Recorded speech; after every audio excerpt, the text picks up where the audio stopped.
रामकृष्ण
राजभाऊ तात्या हरिभक्तीपरायण परपूज्य कल्याणापा सकलते.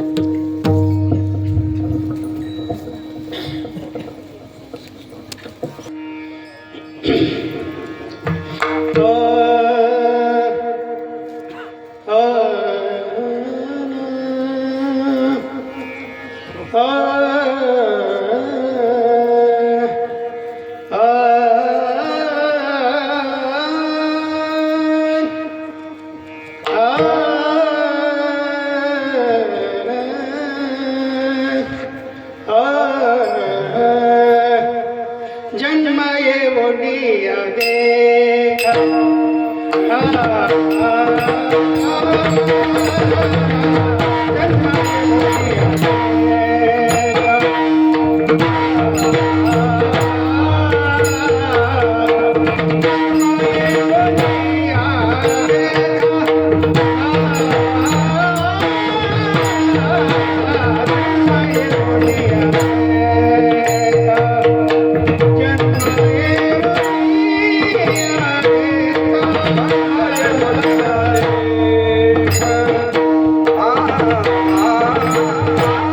जन्म ये बोलिया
जन्माय करा देहाचे सार्थक, वाचे नाम विठोबाचे, तेने सार्थक हो देहाचे. आईसा नामाचा महिमा, आईसा नामाचा महिमा, शेष वर्णिता झाली सीमा. नाम तारक त्रिभुवनी, मने नाम याची जनी. वाचे नाम विठोबाचे, तेने सार्थक हो देहाचे. समचरण सरोजम सांद्रनिलांबुदादम, जगननिहित पाणी मंडनम मंडनानाम. तरुण तुलसीमाला कंदम कंजनेत्रम, सदयधबलहासं विठ्ठलं चिन्तयामि. महायोगपीठे तटे भीमरथ्या, वरं पुण्डलिकाय दातुं मुनीन्द्रे.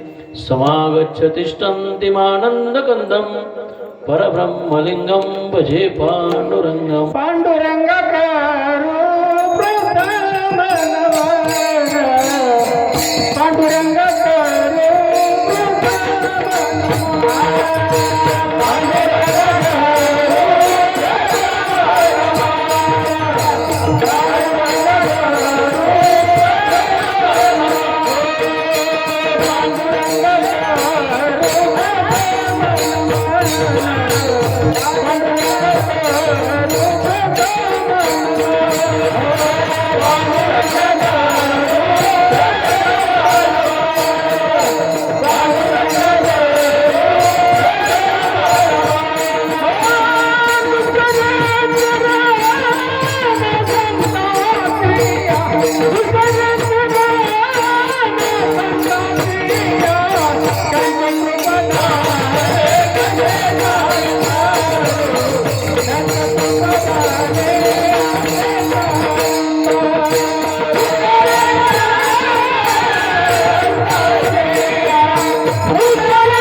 नमन. दुसरे चरण संतांची त्यांच्या कृपाने तेजा विस्तारू. बाबाजी सद्गुरु दास तुका, मनोजवं मारदुर्लभेगं, जितेन्द्रियं बुद्धिमतां वरिष्ठं. वादात्मज वानरत्नमुख्यं, श्रीरामदूतं शरणं प्रपद्ये. शरण शरण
शरण शरण हनुमंता, तुम्हालो रामदूता काय भक्तीच्या त्या वाटा मज दावया सुबाटा नमो ज्ञान वैराग्य भक्ती स्वरूपम सदालंकृतं साधु संन्यास योगम मुख्य वेश वेदांत शास्त्रार्थ नित्यम नमो रामकृष्ण पुरी परब्रह्म स्वरूपम गुरुर्ब्रह्मा गुरुर्विष्णू गुरुर्देव महेश्वरा गुरुर साक्षात परब्रह्म तस्मै श्री गुरवे नमः अवतार ध्येया फुले चौफाळुनिया भले वरी वैसव पावले श्री गुरूंची ते नमस्कारोनी आता आनंद रे आजी आनंद रे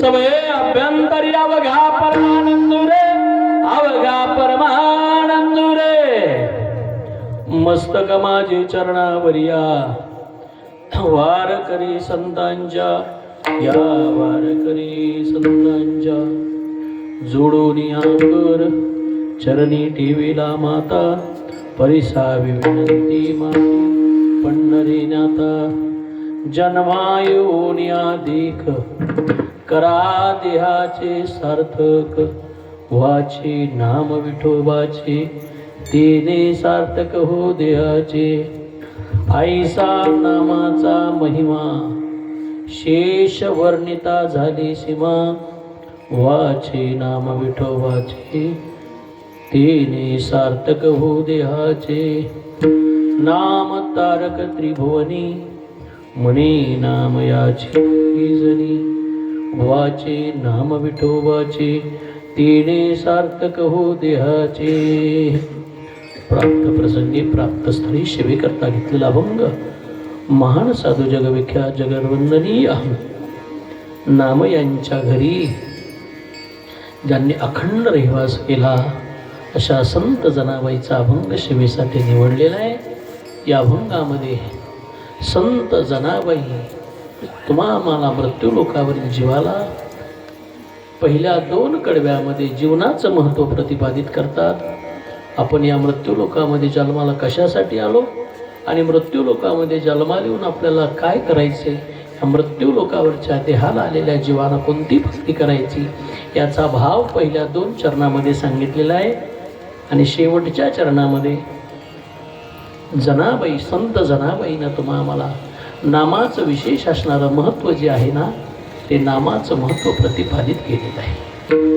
मानवी देहाला आलेल्या जीवनामध्ये नाम किती श्रेष्ठ आहे, नाम किती महत्त्वाचं आहे आणि नामस्मरण केल्यानं देहाची अवस्था काय होणार आहे त्याचं वर्णन या अभंगामध्ये संत जनाबाईनं तुमच्या आमच्या समोर केलेलं आहे. शिवेला सुरुवात करण्यापूर्वी थोडासा परिहार देणं अगत्याचा तो म्हणजे असा की सालाबाद प्रमाणे चालू असलेला त्रिदिनी अखंड हरिनाम सप्ताह मौजे सोनवणे वस्ती येवता या त्रिदिनीय सप्ताहाच्या कार्यक्रमाचं नैमित्य काय असेल तर ऐश्वर्य संपन्न महान थोर संत भगवान बाबा गडकरी यांच्या पुण्यतिथीचा सोहळा महाराष्ट्रभर मोठ्या आनंदाने आणि उत्साहाने साजरा केला जातो. गेल्या 5 वर्षापूर्वी बाबा किती वर्ष झाले आपलं 4थं वर्ष 6 वर्ष झाले. गेल्या 6 वर्षापूर्वी या भूमीमध्ये ऐश्वर्य संपन्न संत भगवान बाबांच्या मूर्तीची प्राणप्रतिष्ठा पांडुरंग परमात्म्याच्या मूर्तीची प्राणप्रतिष्ठा आणि हनुमानजीची प्राणप्रतिष्ठा करून ही पवित्र अशा प्रकारची भूमी निर्माण केलेली आहे. आणि या भूमीमध्ये गेल्या 6 वर्षापासून संत भगवान बाबाची पुण्यतिथी 16 मोठ्या आनंदानं आमच्या येथील सर्व सोनवणे कंपनी आदरणीय बाबा असतील, त्याचबरोबर ही सर्व वस्तीवरची मंडळी आहेत. आमचे तात्या असतील, किसन तात्या असतील, आमचे बाप्पा असतील, वसंत बाप्पा असेल, आमचे मुन्ना भाऊ असतील, आमचे अरुणराव असेल, ही सगळी मंडळी या ठिकाणी राहणारी, त्याचबरोबर आमची गवळी कंपनी, शेजारी असणारी कदम कंपनी, ही सगळेजण मिळून मोठ्या आनंदानं आणि भक्तिभावानं बाबांचा हा पुण्यतिथी 16 प्रतिवर्षी साजरा करतात. आणि याही वर्षी बाबांचा हा 16 या ठिकाणी संपन्न होऊ लागलेला आहे. आणि संपन्न होत असताना या त्रिदिनीय सोहळ्याची पहिल्या दिवशीची सेवा समस्त सोनवणे कंपनीनं माझ्याकडे दिलेली आहे. सज्जना हो, माझं परमभाग्य असं की या सेवेसाठी माझी गुरुबंधू हरिभक्तीपरायण परमपूज्य आदरणीय वंदनीय प्रातस्मरणीय ज्यांच्या अमृतमय वाणीमधून आपण 3ऱ्या दिवशी काल्याचं कीर्तन ऐकणार आहोत, ते बांगर महाराज आज पहिल्या दिवशीपासूनच उपस्थित आहेत. ते म्हणले, गुरुजी मी पहिल्या दिवशी येणार आहे. म्हणलं आनंदाची गोष्ट आहे महाराज, तुम्ही जर 3 दिवस इथं राहणार असाल तर यापेक्षा आनंद कोणता आहे. सज्जना हो, त्यांनी आज पहिल्या दिवशी या कार्यक्रमाला उपस्थिती लावलेली आहे, उद्याही या ठिकाणी उपस्थिती लावणार आहेत. आणि परवा दिवशी तर काल्याचं कीर्तन त्यांचंच आहे. सज्जना हो, त्या निमित्तानं त्यांच्या कुशल मार्गदर्शनाखाली हा सप्ताह सुरूच आहे. ते माझे ज्येष्ठ बंधू हरिभक्तीपरायण परमपूज्य आदरणीय वंदनीय प्रातस्मरणीय मधुकरजी महाराज इनामदार गुरुजी यांच्या कुशल मार्गदर्शनानं हा कार्यक्रम संपन्न होत आहे. या कार्यक्रमासाठी गायक म्हणून आलेले माझ्याबरोबर ते हरिभक्तीपरायण परमपूज्य राजभाऊ तात्या असतील, हरिभक्तीपरायण परमपूज्य कल्याणप्पा सक्राते असतील. उत्कृष्ट अशा प्रकारचे महाराज कीर्तनकार आहेत म्हणून मला समजलं. चौरे महाराज, हरिभक्तीपरायण परमपूज्य चौरे महाराज यांची या ठिकाणी आज उपस्थिती आहे. आणि आमचे अरुणरावजी कदम मृदंग विशारद, त्यांच्या संस्थेमधून आलेले सर्व बाल गोपाळ आणि उत्कृष्ट असा आमच्या प्रकारचा मृदंगाचार्य पालमकर महाराज गोड अशा पद्धतीनं मृदंग सेवा देतात. आणि सुंदर अशा प्रकारचं सगळं नियोजन आहे. आमची अनिल साऊंड सर्व्हिस येवता, जी या पंचक्रोशीमध्ये फक्त सप्ताहासाठीच प्रसिद्ध आहे, अशी आमची अनिल साऊंड सिस्टीम. खरंच बरं का बांगर महाराज, जसा चिंचाचा फोक होतो ना बारका, तसा तो बरोबर काय पाहिजे काय नाही त्याला ती सगळी आयडिया येऊन गेली महाराज. आणि त्याला ती सगळी आयडिया येऊन वर्म येऊन गेल्यामुळं तो बरोबर गायकाला काय पाहिजे, मृदंगाचार्याला काय पाहिजे, कीर्तनकाराला काय पाहिजे ते सगळं अगदी पद्धतशीर देतो. नाही तर काय करावं लागतं, चालू कीर्तनामध्ये आम्हाला सारखं त्याच्याकडे ह्याच्याकडे बघावं लागतं आम्हाला बरं का, पण चांगल्या भावनेमध्ये. नाही तर बरेच वेळेस असं होतं तात्या की त्याच्याकडे बघायचं म्हणजे काय करावं लागतं, बाबा आवाज कमी व्हायलाय म्हणून बघावं लागतं. इथं गंमत अशी कधी कधी मला त्याला थोडं असं करावं लागतं. सचिन त्याचं कारण एक आहे. आणि आजचं कीर्तन आमचे परममित्र ज्येष्ठ पत्रकार वसंत बाप्पांनी लाईव्ह करायचं ठरलं. म्हणलं बाप्पा ते लाईव्ह केलं की दगड दिल्यावर होते बरं का छातीवर, मोकळं बोलता येत नाही तात्या. काय होतं आपल्याला असे जरा थोडा आगळ पगळ बोलायची सवय, मग ते सगळं महाराष्ट्र जर तात्या ऐकणार असला तर थोडा जड जातं आपल्याला. मग ते म्हणलं एक आयडिया करू, आता सेव्ह करू आणि नंतर पाठवू. म्हणलं नंतर पाठवू काही करेक्शन करून. सज्जन हो, असा हा ऐश्वर्य संपन्न भगवान बाबांचा सप्ताह. आणि आज पहिल्या दिवशीची कीर्तन सेवा माझी आहे. खरं म्हणजे बरीच माणसं महाराज लोक मुन्ना भाऊ पहिल्या दिवसाला घाबरतात, पण मला माहीत होतं बांगर महाराज इथं घाबरायची गरज नाही, कारण नियोजन आमचंच आहे. सगळं गाय गोर चारा सगळं आमचंच आहे, त्याच्यामुळे आम्हाला माहिती कुठं काही कमी पडणार नाही, बरोबर आहे की नाही? सगळ्या गोष्टी यथोचित आहेत. आणि काय या भूमीचं मार्गवय मला माहित नाही. बंगर महाराज साधं वर्ष श्राद्धाचं कीर्तन असू द्या, या भूमीमध्ये इतकं गोड कीर्तन होतं. त्याचं कारण आहे की महान भगवंत भक्त, महान साधू भगवान नावाच्या पवित्र अशा वास्तव्यानं ही भूमी पवित्र झाली. भूमीला पावित्र्य कशाने येतं? भूमीला पावित्र्य नामस्मरणाने येतं. भूमीला पावित्र्य संत महंताच्या रहवासाने येतं, सहवासाने येतं. मंदिरानं साधू संताच्या राहण्यानं भूमीला पावित्र्य येतं. या भूमीला पावित्र्य आलं आणि या भूमीमध्ये असा कार्यक्रम रंगतो महाराज की कधी 2 तास निघून जातात ते कळत नाही. म्हणून सज्जनांनो, या भूमीमध्ये महाराष्ट्राच्या कानाकोपऱ्यामध्ये बाबांच्या पुण्यस्मरणाचे कार्यक्रम चालू आहेत. खरं सांगू का, या शतकामध्ये जेवढे संत होऊन गेले ना, या शतकामध्ये जेवढे संत होऊन गेले ना, त्या सर्व संतांमध्ये ऐश्वर्य संपन्न, ज्ञान संपन्न, गुण संपन्न संत जर कोण असतील तर भगवान भाऊ आहेत. सज्जनांनो, ज्यांच्याकडं ज्ञानही तेवढंच आहे, ऐश्वर्यही तेवढंच आहे.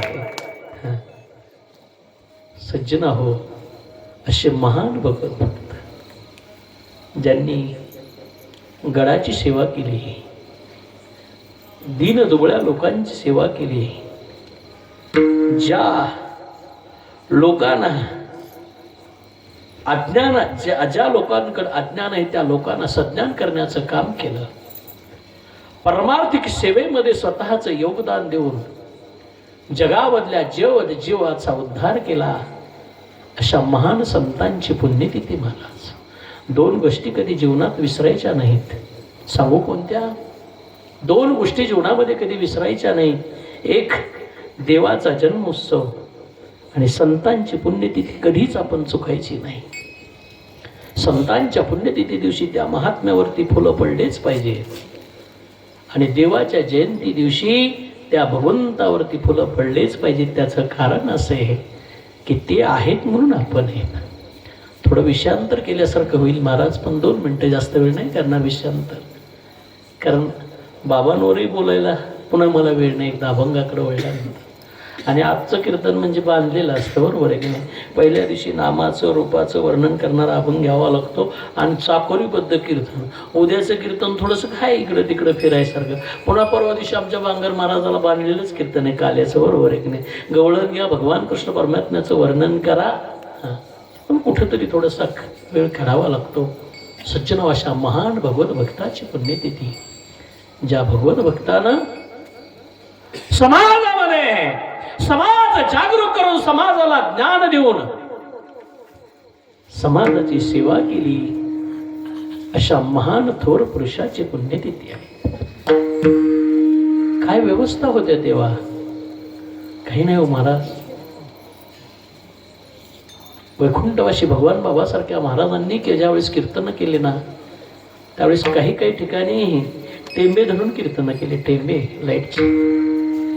एवढ्या कठीण परिस्थितीमध्ये परमार्थ करून तुम्हा आम्हाला ज्ञान दिलं आणि तुम्हा आम्हाला ज्ञान देऊन सत्कर्माला लावण्याचं कार्य ज्या महान भक्तानं केलं, त्या महापुरुषाचं, त्या महान संतांचं वर्णन करावं तितकं कमीच आहे. उद्धाराया आले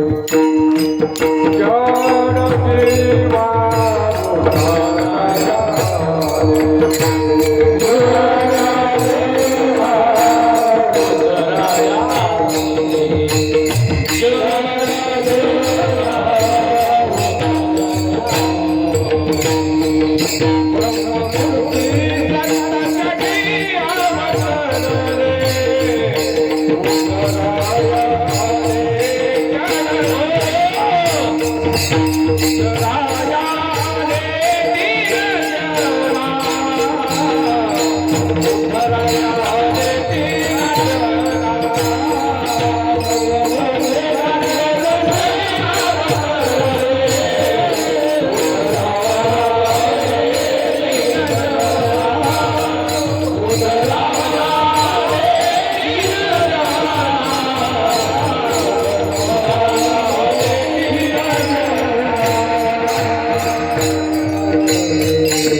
येणं जना, संतांचं येणं कशासाठी आहे? तुमचा आमचा उद्धार करण्यासाठी.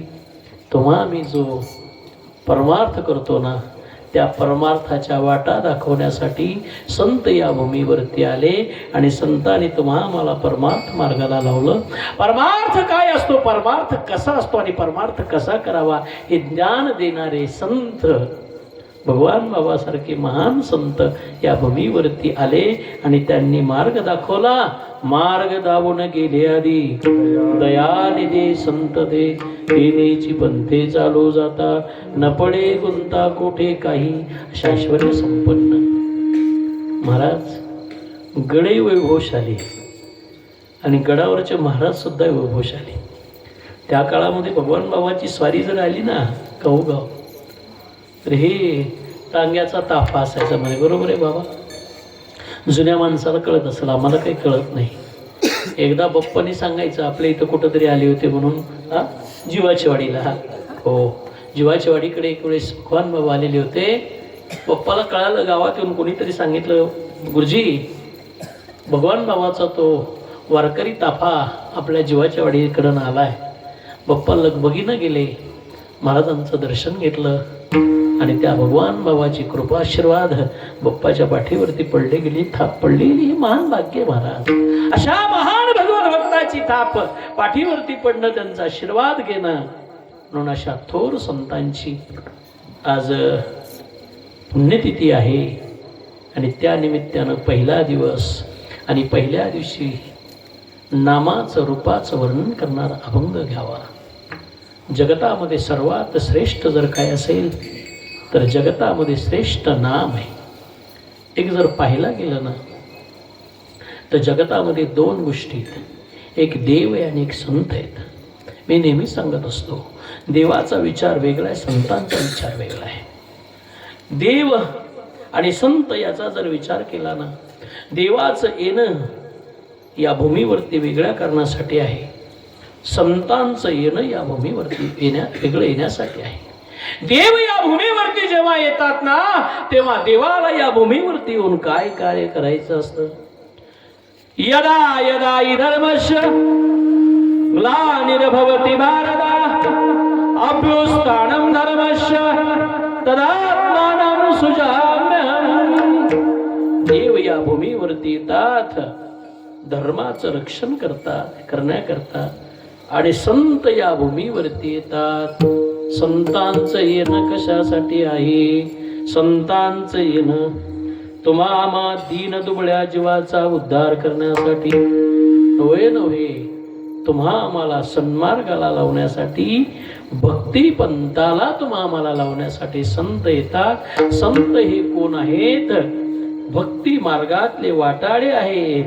या वाटाने चला, कुठल्याही प्रकारची तुम्हाला अडचण येणार नाही, म्हणून परमार्थ मार्गाला लावणारे संत आहेत. आणि त्या संतांच्या दृष्टीनं जर विचार केला तर त्यांचं पुण्यस्मरण हे अतिशय महत्त्वाचं असतं. आणि देव ही जर संकल्पना पाहिली तर देव या संकल्पनेमध्ये देव हे एक तुमच्या आमच्या नामस्मरणासाठी, तुमच्या आमच्या उद्धारासाठी भगवंताच्या रूपानं, भगवंताच्या नामाच्या रूपानं तुम्हा मला प्राप्त झालेले एक साधन आहे. म्हणून सज्जन हो, या देहाचा उद्धार होणं अत्यंत गरजेचं आहे. प्रश्न असा आहे की ज्या देहाला आम्ही या मृत्यू लोकामध्ये मनुष्य देहाला आलो ना, हा मनुष्य देह तुम्हा मला दिला कोणी? पहिला माझा प्रश्न असा आहे की तुम्हा आम्हाला मनुष्य देह दिला कोणी?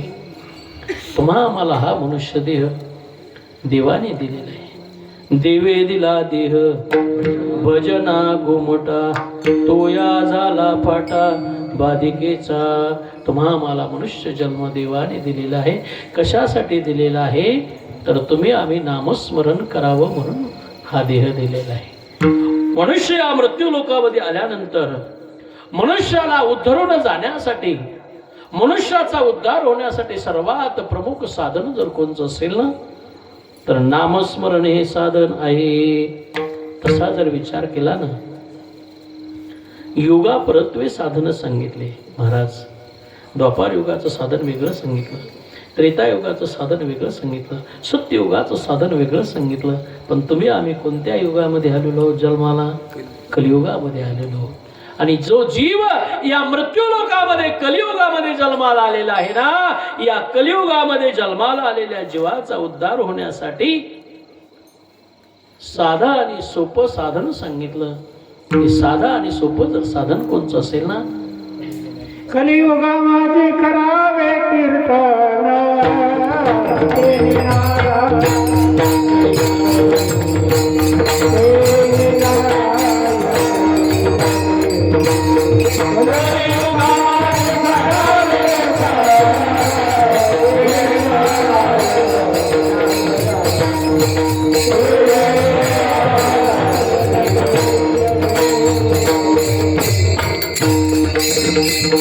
कलियुगा माझे करावे कीर्तन, तेने नारायण देईल भेटी.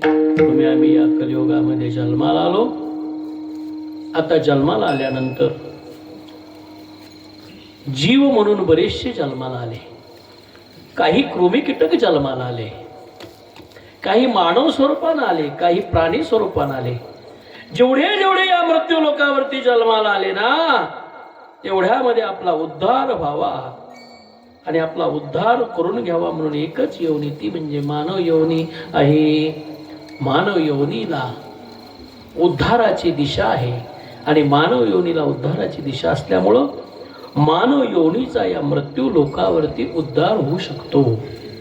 कारण का, इतर योनीमध्ये तुमचा आमचा उद्धार होऊ शकत नाही. तुम्ही आम्ही प्राणी योनीमध्ये जन्माला आलो. प्राणी योनीमध्ये जन्माला आल्यानंतर तुम्हा आम्हाला उद्धाराचं साधन कळत नाही, उद्धाराचा मार्ग कळत नाही. कारण प्रकार असा आहे की मनुष्य देहामध्ये आणि प्राणी मात्राच्या देहामध्ये फरक आहे. पशुपेक्षाचा जर विचार केला आणि मानवाचा जर विचार केला ना, तर मानवाच्या जीवनामध्ये आणि पशुपक्षाच्या जीवनामध्ये फरक आहे. काय फरक आहे? काही गोष्टी समान आहेत. आहार, मैथून, भयनिद्रा या सर्व योनीशी समसमान गोष्टी आहेत. पण काही गोष्टी या वेगळ्या आहेत. कोणत्या? मनुष्य देहाकडे ज्ञान हे वेगळं दिलं. परी मनुष्य देहीचे ज्ञान अगाध जानगा. मनुष्य देहाच्या ज्ञानाचा विचार जर केला ना, तर मनुष्य देहाकडे ज्ञान वेगळं दिलं आणि मनुष्य देहाकडे ज्ञान वेगळं दिले असताना तुम्हा मला उद्धारासाठी सांगितलं की बाबा, खरं जर पाहायला गेलं ना, तर मनुष्य देह मिळणंच कठीण आहे. कारण का, मी नेहमी सांगतो, एवढ्या सहजासहजी माणसाला मनुष्य देह प्राप्त होत नाही. माणसाला मनुष्य देह प्राप्त होत असताना माणसाला मनुष्य देह कसा प्राप्त होतो? तुकोबारायनं सांगितलं, का गटाळे न्याय पावला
पावला हा देह कागटाळी न्यायी न घडो पाय घडवाले. मनुष्य देह प्राप्त झाला तसा पाहायला गेलं तर तुकोबारायनं सांगितलं, पाप पुण्य समी समान. ज्यावेळेस आमचं पाप आणि पुण्य समान होईल ना, तेव्हा आम्ही मृत्यू जन्म या मनुष्यरूपी जन्माला येऊ. आणि मनुष्यरूपी जन्माला आल्यानंतर उद्धार करून घेण्याची जागा हीच आहे. पशु योनीमध्ये आम्हाला उद्धार करण्याचं साधन नाही, प्राणी योनीमध्ये आम्हाला उद्धाराचं साधन नाही. आम्हाला उद्धाराचं साधन जर कोणचं असेल ना, तर मनुष्य जन्माला आल्यानंतर आम्हाला उद्धाराचं साधन आहे. म्हणून आता काय करावं, तुम्ही आम्ही सगळेजण मनुष्य जन्माला आलो ना, मग तुम्ही आम्ही सगळेजण मनुष्य जन्माला आल्यानंतर तुम्ही आम्ही मनुष्य जन्माच्या साधनाचा, उद्धाराच्या साधनाचा विचार केला पाहिजे. आणि त्या उद्धाराच्या साधनाचा विचार तुम्ही आम्ही करावा. म्हणून जनाबाईनं अभंगाच्या पहिल्या कडव्यामध्ये जन्माचा उपदेश तुम्हा आम्हाला केलेला आहे. जन्मा येऊन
जन्मायुनियाधिक. आता जन्म किती आहेत, फार महत्वाचा भाग आहे. खरं जर पाहायला गेलं ना, तर अनेक जन्मे श्रीमद भागवतामध्ये त्याचं फार गोड वर्णन केलेलं आहे. शुकाचार्यानं राजा परीक्षितीला पहिल्याच श्लोकामध्ये वर्णन करताना फार गोड वर्णन केलेलं आहे. पहिला श्लोक वर्णन केला शुकाचार्य राजा परीक्षितीला भगवंताच्या नामस्वरूपाच्या रूपासंबंधीचा श्लोक वर्णन केला जन्मादर्श. आणि नंतर वर्णन करताना शुकाचार्याला राजा परीक्षितीनं मनुष्य देहाचं महत्व पटवून सांगत असताना देह कसा आहे, किती प्रकार देह कसा आहे आणि जन्म किती प्रकारचा याचं वर्णन शुकाचार्य राजा परीक्षितीला फार गोड केलेले. राजा ऐक, जन्माला तर काय कुणी येतो, जन्माला तर कुणी येतो, पण मनुष्य म्हणून जन्माला येण्यामध्ये जो स्वाभिमान आहे, मनुष्य म्हणून जन्माला येण्यामध्ये जी धन्यता आहे ना, ती इतर जन्मामध्ये नाही. मनुष्य म्हणून जन्माला येण्यामध्ये धन्यता कोणती आहे की भगवंताच्या नामाचा सोहळा, भगवंताच्या चिंतनाचा सोहळा, भूवैकुंठ पंढरीच्या आषाढी कार्तिकीचा सोहळा हा मनुष्य देहाला आल्यानंतर इथंच पाहायला मिळतो. खऱ्या अर्थानं मनुष्य देहाला आल्यानंतरच आम्हाला सगळ्या गोष्टीचा आनंद आहे. मनुष्य देह सोडून आम्ही इतर देहामध्ये जर गेलो ना, मनुष्य सोडून आम्ही इतर देहामध्ये जर जन्म घेतला ना, तर आम्हाला त्याच्यामध्ये कुठल्याही प्रकारचा आनंद नाही. पण ज्याला समजला तो, स्वामी विवेकानंदांनी असं वर्णन केलेले बांगर महाराज की ज्याला जीवनाचं महत्व कळलं तो आनंदी राहील, ज्याला जीवनाचं महत्व कळालं नाही तो आनंदी राहणार नाही. आनंदी कोण राहील? ज्याला जीवनाचं महत्व कळालं. अरे मनुष्य देहाचं महत्व ज्याला कळलं ना तो आनंदी राहील. किती महत्वाचं आहे, किती महत्वाचं आहे. हाच एक देह असा आहे की याच देहानं आम्ही उद्धरून जाऊ शकतो आणि याच देहानं आम्ही भगवंताची प्राप्ती करू शकतो असा हा मनुष्य देह आहे. धन्य आम्ही जन्मालो, धन्य आम्ही जन्मालो.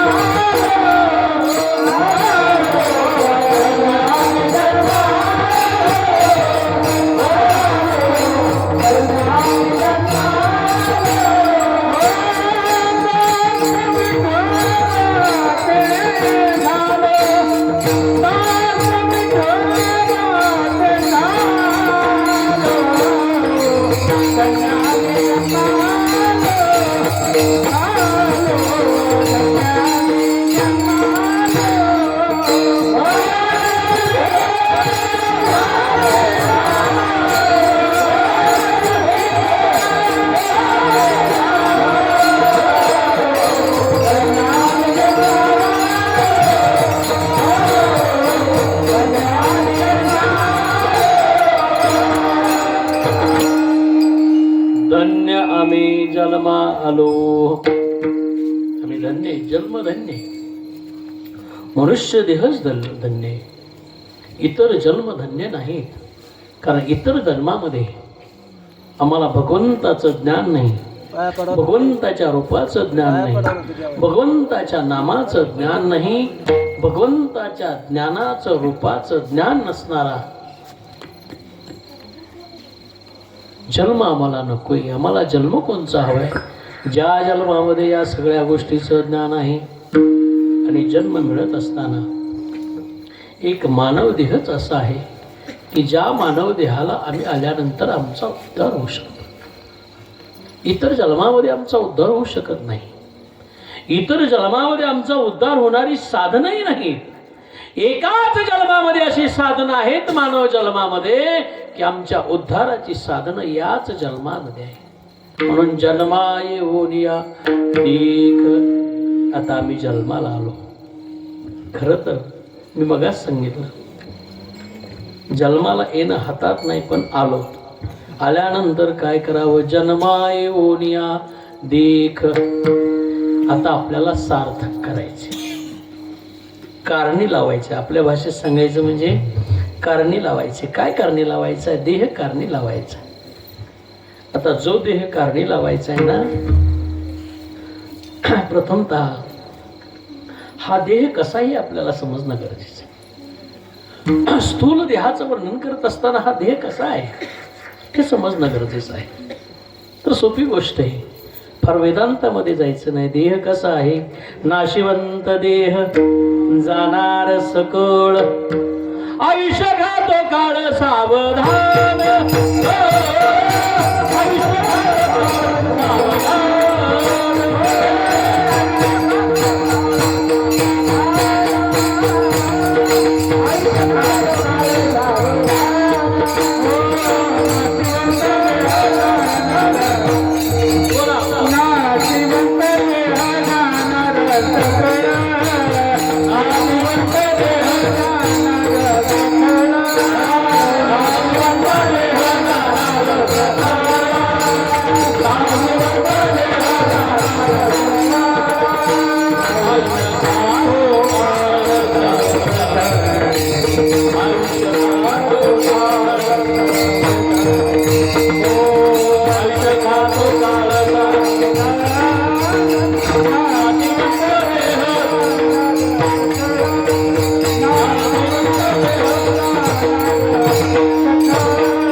नाशिवंत देह जाणार सकळ.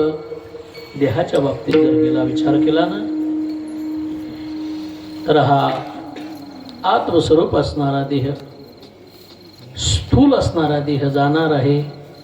आणि हा जाण्यासाठी चाललेला आहे. त्याचं कारण आहे उपजेते नासे, नासे ते पुनरपि दिसे, हे घटिका यंत्राईसे परिभ्रमे जीवा. जे जन्माला आलेलं आहे, जे या भूमीवरती आलेलं आहे, ते एक दिवस जाणार आहे. डोहे डोहे जाण्यासाठीच येत, कारण इथं कुणी शिल्लक राहिलेलं नाही. येथे नाही उरू आले अवतार, एरते पामर जीव किती.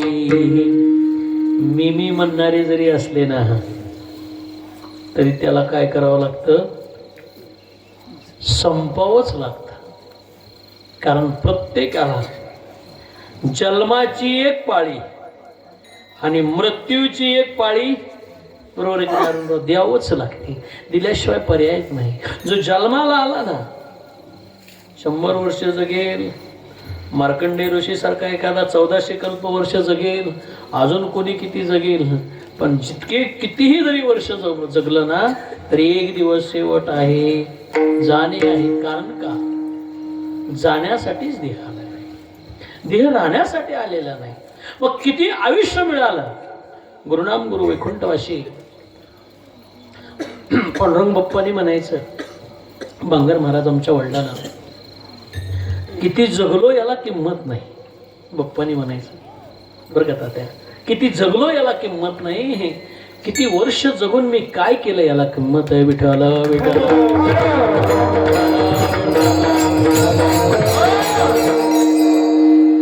अरे ज्ञानोबाला या भूमीवरती किती वर्ष राहिले. हो, पण जेवढे वर्ष इथं राहिले ना, तेवढ्या वर्षामध्ये जे कार्य केलं ना, ते अजराम यावत चंद्र सूर्य आहे ना, तोपर्यंत तुमच्या आमच्या उपयोगाला येणार आहे. किती वर्ष जगला याला किंमत नाही. जगलेल्या जीवनामध्ये काय केलं याला विशेष महत्व आहे. म्हणून मनुष्य देह तुम्हा मला प्राप्त झालेला आहे. प्राप्त झालेला देह जाणार आहे, कारण जाण्यासाठी चाललेले आहे. कारण या देहाचं खाद्य काळ, हे या देहाचं खाद्य आहे. कोण कोण आहे काळ. देह जाणार जाणार, देह जाणार जाणार, त्याची काळ बघणार. देह जाणार जाणार, त्याची काळ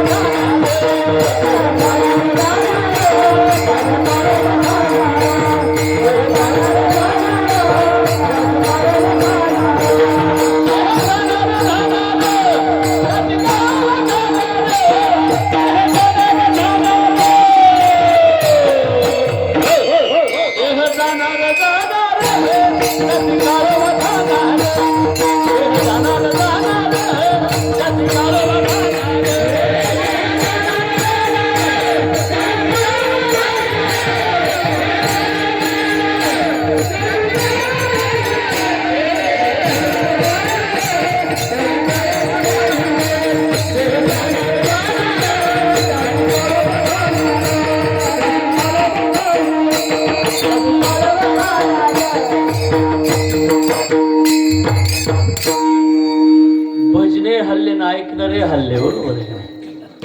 मी ठरवलं होतं आपलं सो चाललं होतं, पण काय व्हायला लागलं माहिती का, सगळा मोवा पडायला लागला. आणि त्याचं कारण काय झालंय, आज पंगत होती ना, अरुणाबाजी पंगत होती. काय केलं तिच्या वेळेला, बस बस बस डाळ भाकरी भात. आणि काय होतं का की बांगर महाराज, आमच्या भागात वरण भारीच होतं, तुम्ही खाल्लं असं ना. इतर भागाच्या वरणापेक्षा आमचं डोंगरातलं वरण काही वेगळंच राहतं, तुम्हाला सांगतो. बरोबर आहे की नाही. आणि ते वरण असलं की नाही, माणूस अर्धी खोर वाढती खातं. त्याच्यात ते काय असतं, पंगत असते, अरुणाबाजी वाढायला असतो मी, वाढायला असतो मी, आणि घ्या म्हणायला असते मास्तर. वा कोणाचं चाललंय. त्याच्यामुळे माणूस अर्धी कोर खातं. ती खाल्लेली अर्धी कोर काय होती मग म्हणतात, ते कीर्तनात काही बसू देत नाही. मी सांगत असतो, ती काय करते, जशी जशी त्या भाकरी, आणि पुन्हा बाजरीची असावी. बरोबर आहे. जेवायची होती का गरीमध्ये, बाजरीची भाकरी खाताना काय वाटत नाही, पण खाल्ल्यावर असं सुस्त करते माणसाला. आणि पुन्हा लोक म्हणतात नाही नाही गुरुजी हिवाळ्यात खावी. आधीच हिवाळ्यात माणूस सुस्त होतो, आणि ती बाजरीची मध्ये डोळे तरवाटून मी बघितलं काय काय कोपरे इतके झिंगायले होते बांगर महाराज असे झिंगायले होते काही काही कोपरे. म्हणून त्यांना दुसरं काही फवारणी करण्यापेक्षा आपलं प्रमाणाची फवारणी करायची, कारण दुसरी काय आपल्याला जास्त फवारणी येत नाही. आणि इथं करून काय करायचं नाही, इथं फवारणी केलं तरी तितकंच पीक येणार आहे आणि नाही केली तरी तितकंच येणार आहे. थोडीफार अजून म्हणून विठाला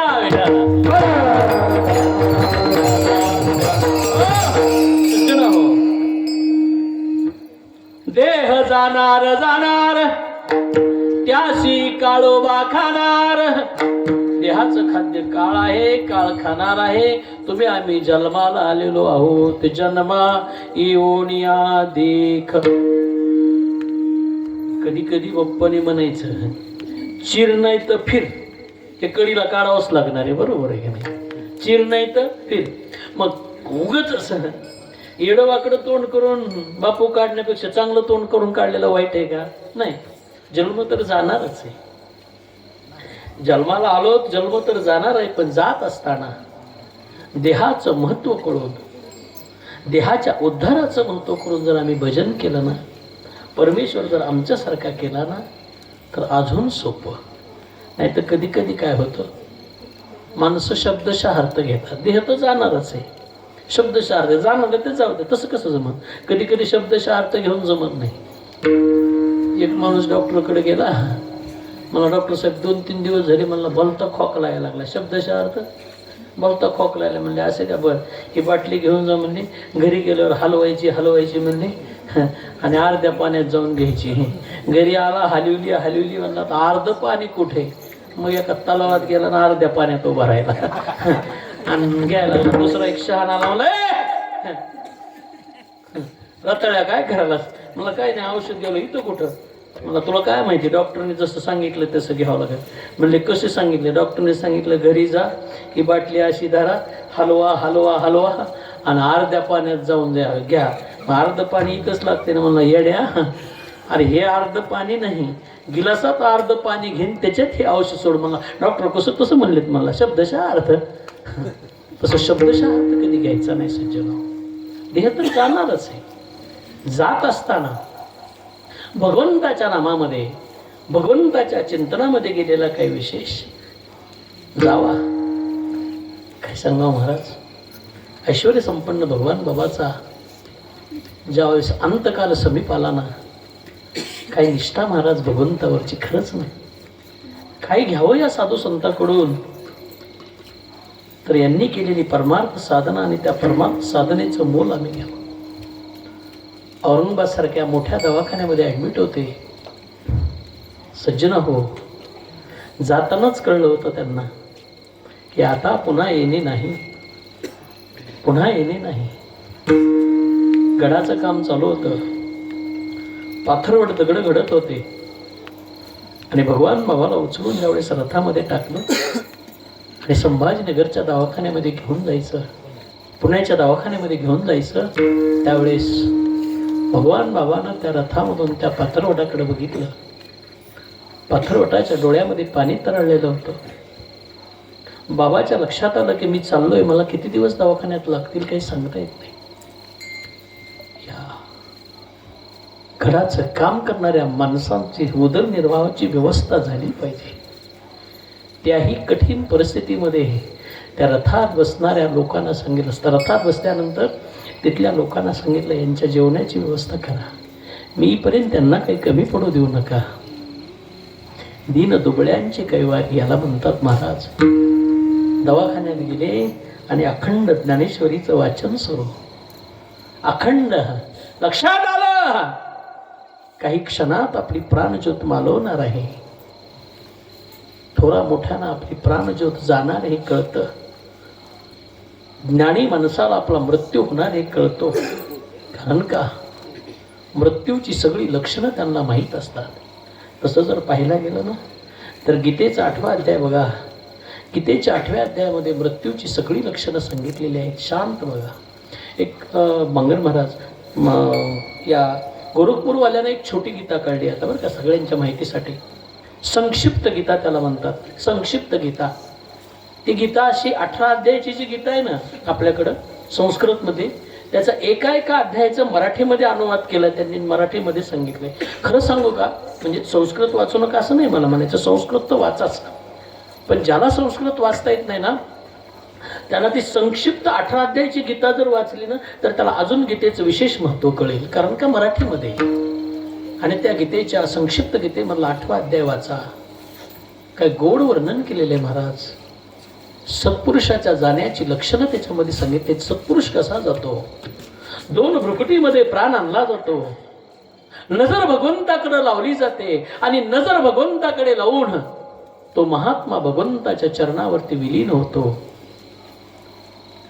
ऐश्वर्य संपन्न भगवान बाबाच्या लक्षात आलं की काही क्षणामध्ये आपली जीवन ज्योत मालवणार आहे. ज्ञानेश्वरी घेतलेली होती.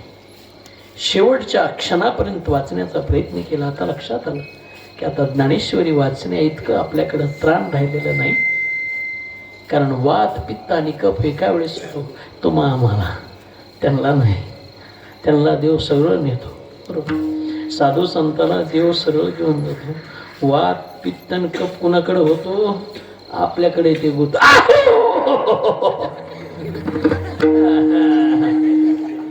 काय म्हणतात म्हातारे खोक इथली नाही बरं का. हो, तरुणपणामध्ये कार्यक्रम केलेला असतो तुम्हाला सांगतो.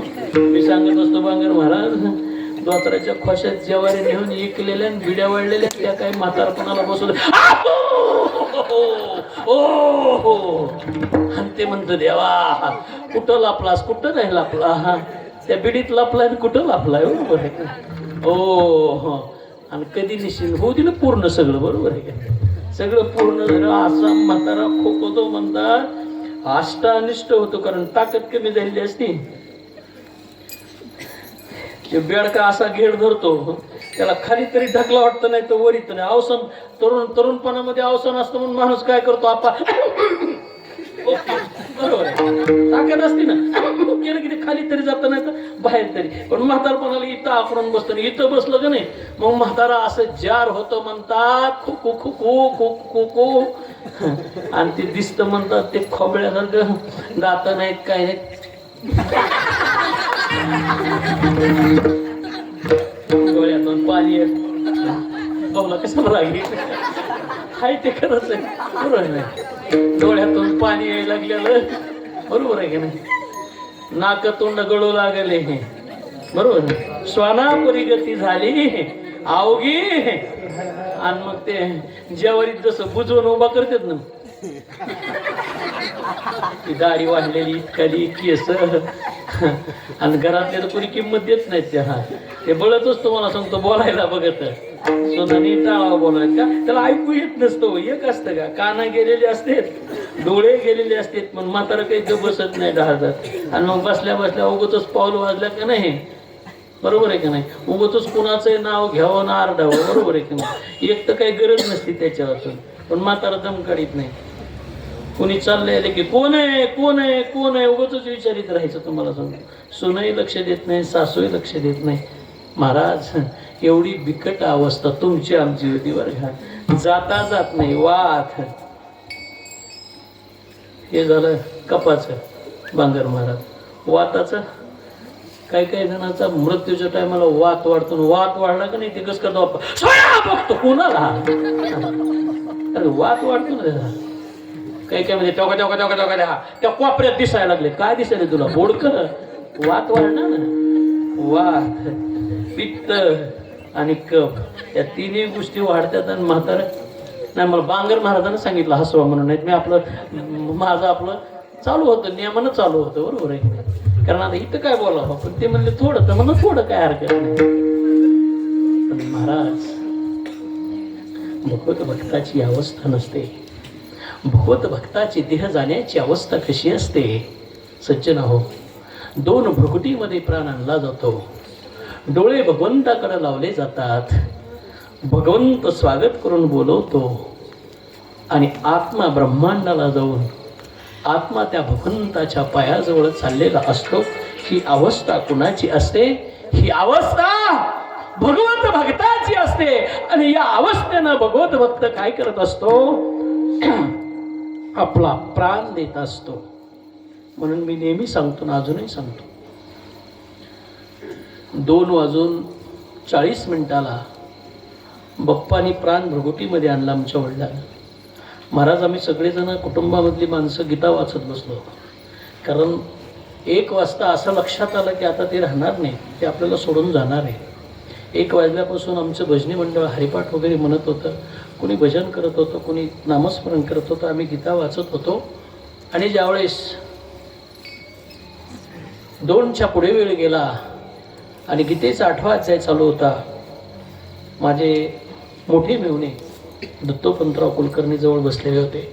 8व्या अध्यायाला सुरुवात झाली. 8व्या अध्यायाला सुरुवात झाल्याबरोबर 4 श्लोक 8व्या अध्यायातले झाले आणि 4था श्लोक बाप्पाने ऐकला आणि प्राण भृगुटीमध्ये नेला. 2 भृगुटीमध्ये प्राण नेला आणि नजर जे आकाश मार्गाला लावली ती भगवंताकडे नजर लावली. सज्जन हो, पुन्हा ते डोळे खाली पडले नाही. ते डोळे बंद झाले केव्हा? 5:36 बंद झाले. ज्यावेळेस भगवंताशी अनुसंधान बांधलं गेलं, भगवंताच्या पायावरती आत्मस्वरूप असणारा देह ठेवला गेला, तेव्हाच भगवान बाबाची अवस्था, गळित गात्र अवस्था झालेली. भगवंत बोलवतो आहे, भगवंताकडे जायचं आहे. ज्ञानेश्वरी वाचू. शेजारच्या साधकाला सांगितलं, आता तू वाच, मी ऐकतो. किती निष्ठा. हा, हो, मिसाळ का? हो, सज्जन हो, मिसाळ म्हणून त्यांच्या शेजारी जे होते अंगर महाराजांना सांगितलं, त्यांच्याकडं ज्ञानेश्वरी दिली, वाचतो, मी ऐकतो. किती भगवत भक्ती, किती भगवत भक्ती, शेवटच्या क्षणापर्यंतची भक्ती. आणि वाचत वाचत भगवंताशी अनुसंधान जोडलं आणि भगवंताशी अनुसंधान जोडून भगवंताच्या चरणारविंदावरती आत्मा आत्मलिंग आपला आत्मदेह ठेवून दिला. ही संतांची जाण्याची पद्धत आहे. म्हणून जनाबाईने सांगितलं, आलाच ना जन्मायोनियादी करा देहाचे सार्थक. सगळा अभंग सोडीत बसणार नाही, काळजी करू नका. करा देहाचे सार्थक. देहाचं सार्थक कशात आहे? मी नेहमी सांगतो, माणसाकडे 3 अवस्था आहेत महाराज, चौरे महाराज. बाल्य अवस्था, तरुण अवस्था आणि वृद्धाप्य अवस्था. होऊन गेलं ती झालं. बालपणी काय जे झालं असेल ते झालं असेल, तरुणपणी काय झालं ते झालं असेल. आता आपण ज्या अवस्थेला आहोत ना, 40-50च्या पुढे गेलो ना, माणसाने काही करू नये. हरी बोला देता, हरी बोला घेता, उठता बसता हरी बोला. ज्या ज्या वेळेस वेळ भेटेल त्या त्यावेळेस माणसानं काय करावं? भगवंताचं भजन करावं. ज्या ज्या वेळेस वेळ मिळेल त्या त्यावेळेस भगवंताचं चिंतन करावं. श्रीकृष्ण गोविंद हरे मुरारी, हे नाथ नारायण हे नाथ नारायण वासुदेवाय, हे नाथ नारायण वासुदेवाय. ओम नमो भगवते वासुदेवाय. ओम नमो भगवते वासुदेवाय. हरे राम हरे राम, राम राम हरे हरे, हरे कृष्ण कृष्ण कृष्ण हरे हरे. श्री राम जय राम, जय जय राम. श्री राम जय राम, जय जय राम. सगळेजण टाळी वाजवा, भजन करा, पाय वाजवा हो.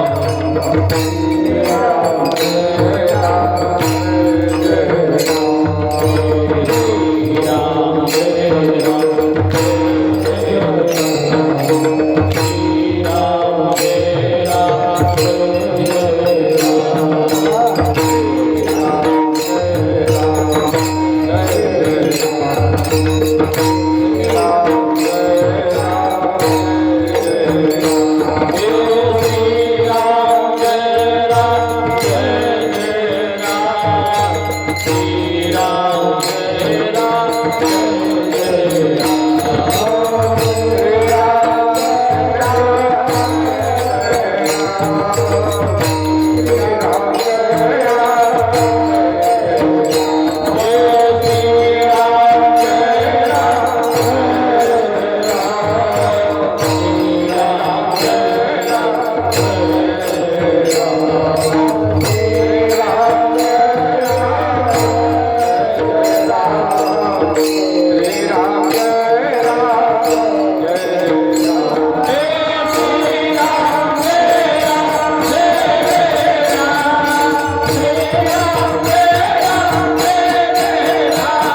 चांगलं आहे ना बरं का महादेवराव, पण काही काही लोकांना नाही हात सोडले म्हणले हा काही घेणं देणंच नाही आम्हाला याच्याशी बरोबर. तसं रामाचं नाव आहे, कधी कधी माणसं नाव घेत नाहीत. गुरुनाम गुरु बाप्पानं सांगायचं कीर्तनामध्ये, एका गावात ओळखीचं गाव होतं बाप्पाच्या, बाप्पाने आपलं अधूनमधून विठ्ठल विठ्ठल भजन घ्यायचं, पण एका बाईनं काही म्हणायचंच नाही. कीर्तन सोडल्या संपल्यानंतर ती बाई बाप्पाच्या पाया पडायला आली. बाप्पा म्हणजे बाई सगळेजण विठ्ठल विठ्ठल म्हणत होते, हे तुम्ही काही म्हणला नाहीत. मग तिची पैरवी शेजारणीनं केली. म्हणली गुरुजी त्याचं कारण सांग का तुम्हाला काय ते. म्हणली यांच्या मालकाचं नाव विठ्ठल आहे. बर बाप्पा म्हणले ते विठ्ठल कुठं आणि हे दसकट कुठं, बरोबर आहे की नाही.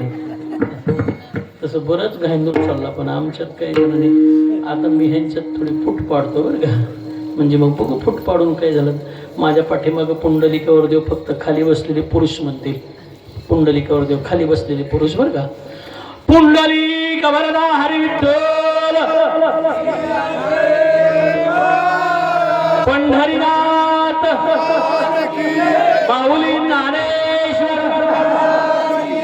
भगवान बाबा महाराज की, वामन भाऊ महाराज की. झालंय बरं, तुम्हालाही सोडित नाही, काळजी करू नका. तुमच्यासारखंच तुम्हाला म्हणायला लावतो. आता बघा बिचारा लय परमार्थ करतात ह्या बरं का बांगर महाराज. हातात कळणार नाही तुम्हाला, काल्या दिवशी कळण, बरोबर आहे की नाही. प्रसाद कमी पैसे जास्त आहेत बरं का हातात. इथं आमच्या माय मावलेलं हे 10 रुपये 5 रुपये दिल्याशिवाय महाराजाच्या पायाच पडत नाही. आणि म्हणते या गुरुजी, या गुरुजी, विठ्ठल विठ्ठल.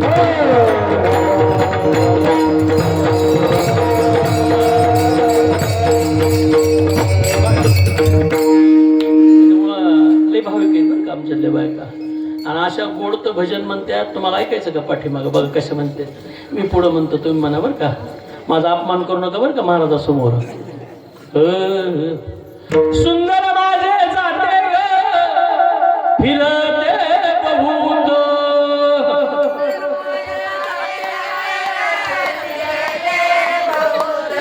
सुंदर माझे जाते ग फिरते बहुत,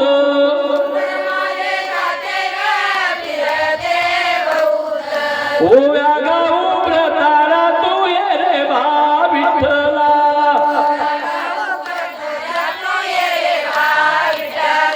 ओव्या गाऊ व्रताला तू ये रे बा विठ्ठला.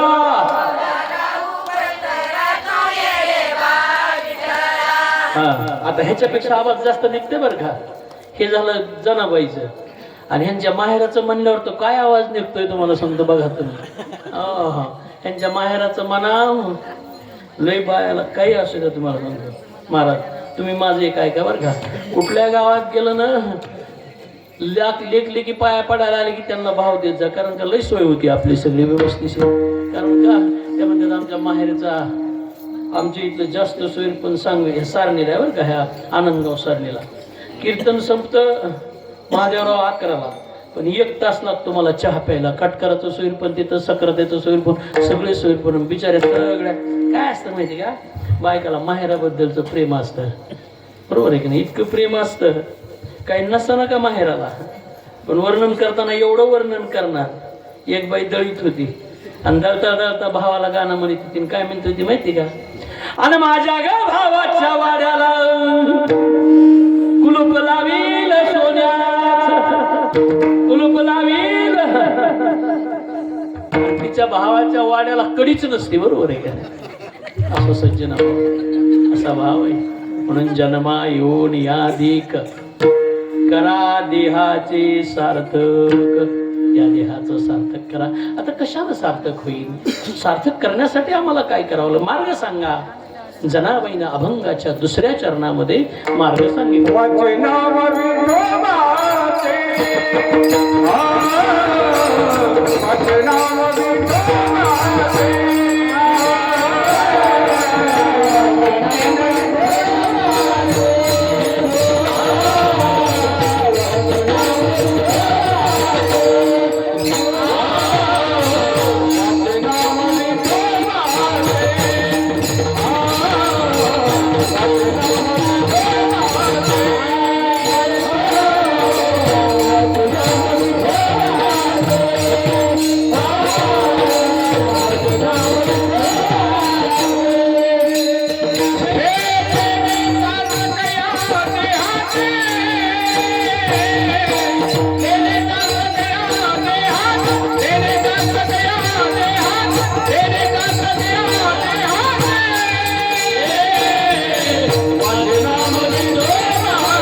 वाचे नाम विठोबाचे. आपल्याकडं मनुष्य देहाला आलेल्या जीवाच्या इंद्रियाला सगळ्याला काम दिले. आपण नेहमी प्रमाण म्हणतो त्यामुळे वेळ घेणार नाही. प्रत्येक इंद्रियाला काम दिले. डोळ्याला काम दिले. डोळे तुम्ही पारे मुख, डोळे तुम्ही घ्या रे सुख. पहा विठोबाचे मुख, तुम्ही ऐका जी कान, माझ्या विठोबाचे गुण. सगळ्याला पायाला काम दिले. पाऊले चालती पंढरीची वाट. सगळ्या इंद्रियाला काम दिलेलं आहे. तसं वाचा जी आहे ना, वाचेनं काय म्हणावं. आता वाचातप सांगितलं बरं का. त्या नारद पुराणामध्ये एक विषय आलेला आहे असा की ज्यावेळेस नारदाला सांगितलं की नारदा तुमच्या मुखाला सारखं भगवंताचं नामस्मरण आहे, बरोबर आहे की नाही. तुम्ही सारखं नारायण नारायण म्हणता. तर त्यावेळेस नारदानं असा उल्लेख केला आहे त्या नारायण पुराणामध्ये की नारद पुराणामध्ये की मी वाचेनं पुण्य करतो आणि वाचेनं पुण्य करून माझ्या वाचेची तपश्चर्या मी वाढवलेली आहे. वाचेची तपश्चर्या एवढी वाढवली की मी जरी नारायण नारायण नाही म्हणायचं म्हणलं तरी मुखाला येतं. हे वाचाचं तप असतं. वाचा तप जो वाचा तप आहे. म्हणून वाचेनं काय करे, वाचा गीत गाईजे, वाचा गीत गाईजे. म्हणून जनाबाईनं सांगितलं वाचे नाम विठोबाचे. काहीतरी म्हणत बसण्यापेक्षा देवाचं नाव घ्यावं. मी नेहमी सांगतो काहीतरी पंढरपूरला गेलं ना, माणसं बारीला लागलं का नाही, बांगर महाराज इकडलं बोलते, कुठले तुम्ही लातूरकडले, मी बीडकडला, आणि जे सुरू होतं म्हणतात का नाही त्याला देवळ आलेले कळत नाही. तिथे जाऊन तेच का, बरोबर आहे का नाही. अरे बारीला उभा राहिल्यानंतर देवाचं नामस्मरण करावं. वाचे गीत गाईजे, वाचा गीत गाईजे. म्हणून वाचे नाम विठोबाचे. आता त्यानं सार्थक होणार आहे देहाचं सांगितलं जनाबाईनं. सार्थक करायचे शब्द प्रयोग आहे का. पहिल्या चरणामध्ये सांगितलं सार्थक करायचे आणि दुसऱ्या चरणामध्ये जनाबाईनं सांगितलं कशाने होणार आहे. तर वाचे नाम विठोबाचे. भगवंताचं नामस्मरण केल्यानं काय होणार आहे की तुमचं पुण्य वाढणार आहे आणि तुमच्या जन्म मरणाचा फेरा चुकणार आहे.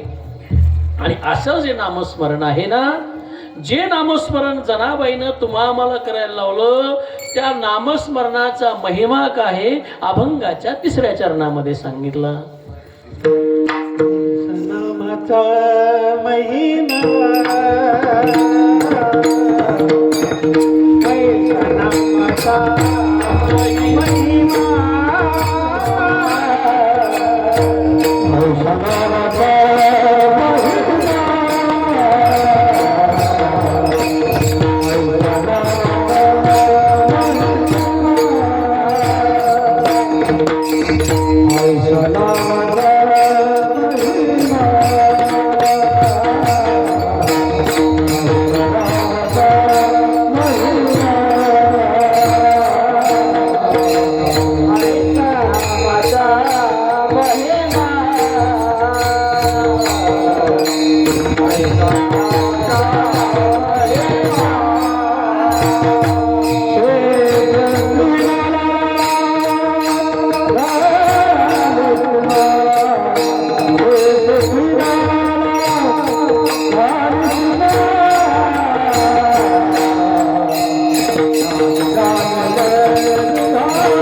महिमा शेष वर्णिता झाली सीमा. नामाचा महिमा किती मोठा आहे. वेळ संपलेला आहे माझा. सज्जन काय केलं नाही नामाने. तरली तरली हा भरवसा नामधारकाचा ठसा. सगळ्यांना माहिती नामामध्ये किती ताकद आहे. नामामध्ये किती ताकद आहे. सज्जन हो, खूप उदाहरण आहेत. आता वेळ संपत आलेला आहे त्यामुळं आपल्याला तिकडं जायचं नाही. एकच उदाहरण सांगतो आणि पुढे जातो. नामामध्ये किती ताकद आहे. कबीरदासाच्या घरामध्ये एक माणूस आला आणि त्यानं कबीरदासाला विनंती केली, कबीरदास माझा उद्धार कशानं होईल. ते म्हणले, बाबा नामस्मरणानं होईल. नामस्मरण कसं करावं लागेल. अंतकरणाच्या कोपऱ्यापासून तुला नामस्मरण करावं लागेल, तुझा उद्धार होईल. माझा उद्धार नामस्मरणानं झालेला आहे. अंतकरणाच्या कोपऱ्यापासून जर तू भगवंताचं नामस्मरण केलंस ना, तुझा उद्धार होईल. कबीरदासानं त्याला माहिती सांगितली. तो म्हणला अंतकरणाच्या कोपऱ्यापासून म्हणजे कसं. तर त्यांनी सांगितलं कबीरदासानं, करीशी ते देवा करी माझी सुखी. अशी तू भावना ठेव. सर्वस्वी देवावरती भार ठेव आणि सर्वस्वी देवावरती भार ठेवून जी क्रिया करायची ती देव करतो, देवासाठी करतो, त्याचं नामस्मरण करतो, क्रिया कर असा भाव त्याला सांगितला आणि त्याचा उद्धार कबीरदासानं केला. अशी अनेक प्रकारचे उदाहरणं आहेत. रामायणामधलं रामप्रभूचं उदाहरण सर्वाला माहिती आहे. तरले तरती हा भरवसा नामधारकाचा ठसा. म्हणून शेष हजार जीवाचा शेष सुद्धा काय झालेला आहे, भगवंताचं नामस्मरण करताना शिनलेला आहे. नव्हे नव्हे त्याला सुद्धा प्रभू राम नामाची किंवा भगवंताच्या नामाची महती कळाली नाही, शेवट करता आला नाही. असं भगवंताचं नाम आहे. तुम्ही म्हणताल मर्यादित आहे का. जनाबाईनं सांगितलं मर्यादित नाही. हे भगवंताचं नाम आहे ना. नमकार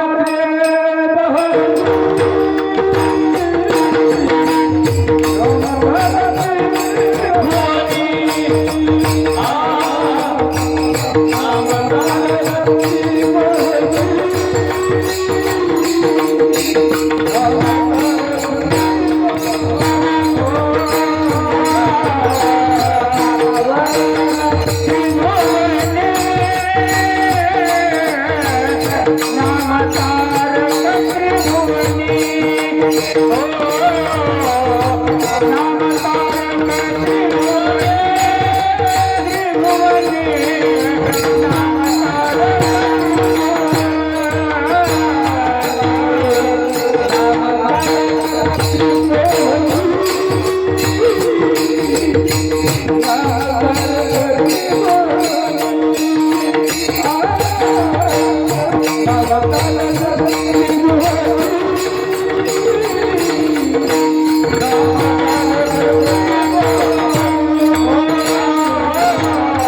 माय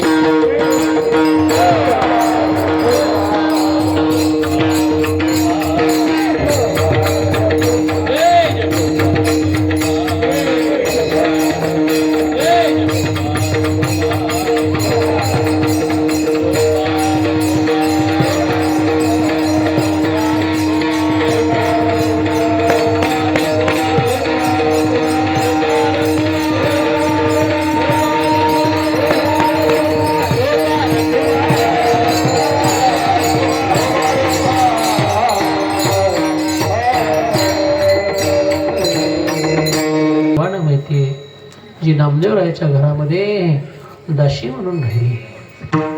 गंगाखेडीतून 6 वर्षाची चुकलेली मुलगी पंढरपुरामध्ये नामदेवरायाच्या घरामध्ये दासी म्हणून राहिली. दासी म्हणून काम केलं. तसं जर पाहायला गेलं तर नामदेवरायाचं कुटुंब फार मोठं आहे. का अभंगामध्ये गोड वर्णन आले, पण आपल्याकडे वेळ नाही.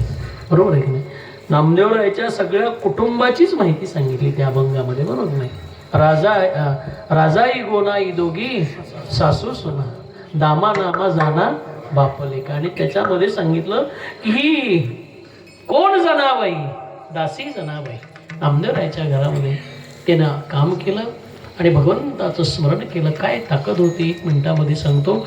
ज्या जनाबाईच्या गौऱ्या बांगर महाराज विठ्ठल विठ्ठल म्हणत होत्या. गुरुनाम गुरु बाप्पानी म्हणायचं, आमच्या गौऱ्या पुढे गेल्या तरी आम्ही विठ्ठल विठ्ठल म्हणत नाही. बरोबर आहे की नाही? पण त्या माय माऊलीच्या गौऱ्या असा अधिकार आणि अशा अधिकार संपन्न असणाऱ्या जनाबाईनं हा अभंग तुमच्या आमच्यासाठी लिहिला. आणि या अभंगावरती यथावती यथावकाश मला जेवढं बोलण्यात आलं तर बोलण्याचा प्रयत्न केला तेवढं केलेला आहे. जे चांगलं असेल ते गुरुवर्य रामकृष्ण महाराज वरदगावकर आणि पूज्य पिताजी नामदार बाप्पा यांचं, जे वाईट असेल ते माझं, जे घेण्यासारखं असेल ते अवश्य घ्या, जे घेण्यासारखं नसेल ते माझ्यावर बांधून द्या. बोलण्याच्या ओघामध्ये एखादा शब्द अभद्र गेला असेल, ऐकणाऱ्या श्रोत्यांनी आईचं अंतकरण करून माफ करण्याची विनंती करतो. पुनश्च एकदा आज या कार्यक्रमासाठी उपस्थित हरिभक्तीपरायण परमपूज्य आदरणीय वंदनीय प्रातस्मरणीय बांगर महाराज आणि ज्यांच्या कुशल नेतृत्वामधून हा 3 दिवसाचा सप्ताह होतोय, तो हरिभक्तीपरायण परमपूज्य आदरणीय वंदनीय प्रातस्मरणीय माझे ज्येष्ठ बंधू मधुकर महाराज इनामदार गुरुजींचं महाराज. आम्ही पंढरपूरहून निघालो ते केसबाईपर्यंत पाणीसुद्धा पिलो नाहीत. तुम्हाला सांगतो, म्हणलं 8ला म्हणजे 8ला. बरोबर आहे की नाही? कारण वेळेचे ते फार पायबंद आहेत. म्हणून मी बरोबर 8 वाजता इथं मंदिरामध्ये हजर झालो. सज्जनाव यानंतरही पुढे काही कार्यक्रम आहेत ते सांगतील. पुढच्या नियोजन झालेली सेवा या ठिकाणी समाप्त करून बाबांच्या ऐश्वर्य संपन्न भगवान बाबाच्या चरणी संपन्न करून सेवेला मी काय करतो या ठिकाणी पूर्णविराम देतो. ज्ञानेश्वर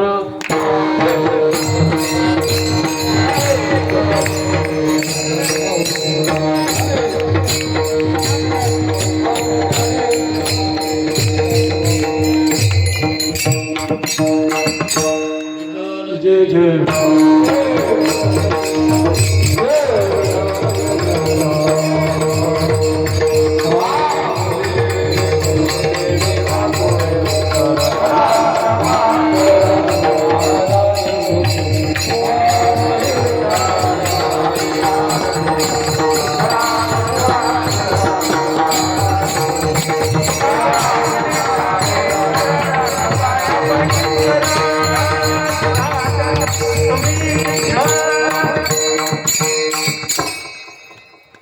गेली किती वर्षे बाबाई? 6 वर्ष झालं हा त्रिदिनी सप्ताह आयोजित केलेला आहे. आमचे साहेबराव बाबा हे पुढाकार घेतात, ते घेतात आणि मला अडकून टाकतात. मला पक्क अडकवलंय त्यांनी. शाळेत आले म्हणले यावर्षी आपला सप्ताह आहे, तुम्हाला नियोजन करावं लागतंय. मी म्हणलं ठीक आहे, काय हरकत नाही. 3 दिवसाचा आहे म्हणून मी नियोजन करतो. 7 दिवसाचं असतं तर मी नसतं केलं नियोजन. आणि त्यांच्या कुशल मार्गदर्शन ते माझ्याकडे आले. कार्यक्रमाची त्यांनी मला रूपरेषा दाखवली. मी हो म्हणालो आणि या कार्यक्रमाला आवर्जून हरिभक्तपरायण परमपूज्य बांगर महाराज 3ही दिवस उपस्थित राहणार आहे. आनंद वाटला. 3ही दिवस ते उपस्थित आहेत. मग आलो मी 5 वाजता.